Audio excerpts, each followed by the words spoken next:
Няма ли да е чудесно, ако работната информация е налична навсякъде във вашата компания чрез лесен за ползване интерфейс? Бихте ли искали да помогнете на вашите колеги да вземат информирани решения по-бързо? Здравейте, аз съм Албърт и искам да ви покажа как Microsoft Excel 2010 прави точно това. Има много начини, по които Excel може да ни помогне, но днес аз ще ви покажа какви са новостите при анализирането на информацията, създаването на качествена визуализация и споделянето на резултатите с вашия екип. Нека да допуснем, че съм директор продажби в моята компания и искам да проследя как вървят продажбите до сега през тази година. Ще започна, като отворя стандартен доклад за продажби от Microsoft Backstage изгледа. Тук ще намерим шаблони от Excel и Office Online.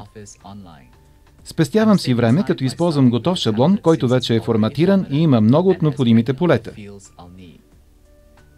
Това е доклад за продажби, който включва продукти, клиенти и приходи за всяко 3-месечие. Когато въведете данни, това помага лесно да ги филтрирате и да намерите необходимата ви информация по-бързо. Excel има нова функционалност, наречена Slicer, която ни помага бързо и интуитивно да се задълбочим в информацията и да я анализираме. Аз просто избирам от панелното меню Insert Slicer. Когато избера клиент в прозореца Slicer, мога веднага да видя най-поръчваните от него продукти и неговите покупки през миналата година. Също така мога да селектирам много клиенти и като добавям повече, мога да видя кои продукти са били поръчвани от селектираната група. С Slicer можете бързо и интуитивно да анализирате задълбочено информацията. Но как да определим посоката на промяна на продажбите за всеки продукт? В миналото щяхме да използваме сложна диаграма като тази. Сега ние можем да използваме малки графики Spark Lines, за да улесним визуализирането на тези промени.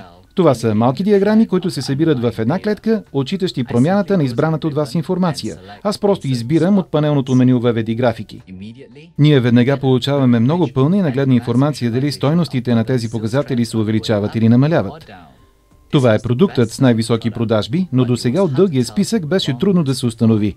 Аз също така мога да избера различни стилове графики, които да подхождат на нуждите ми и цялостния изглед. Сега, след като разполагам с отличен доклад за продажбите и съм анализирал данните, искам да споделя резултатите с моите колеги. Така че отварям менюто Backstage. Тук намираме всички команди за това какво можем да правим с нашите работни листа. Можем да ги групираме за по-лесно откриване, да даваме права за достъп до тях, да избираме различни версии, да ги преглеждаме и отпечатваме от едно и също лесно меню. По-важното е, че мога да споделям тези работни документи, като ги публикувам на SharePoint съвместим сървър. Поставям документа на SharePoint сайта на екипа, където можем да го преглеждаме и правим промени заедно в реално време.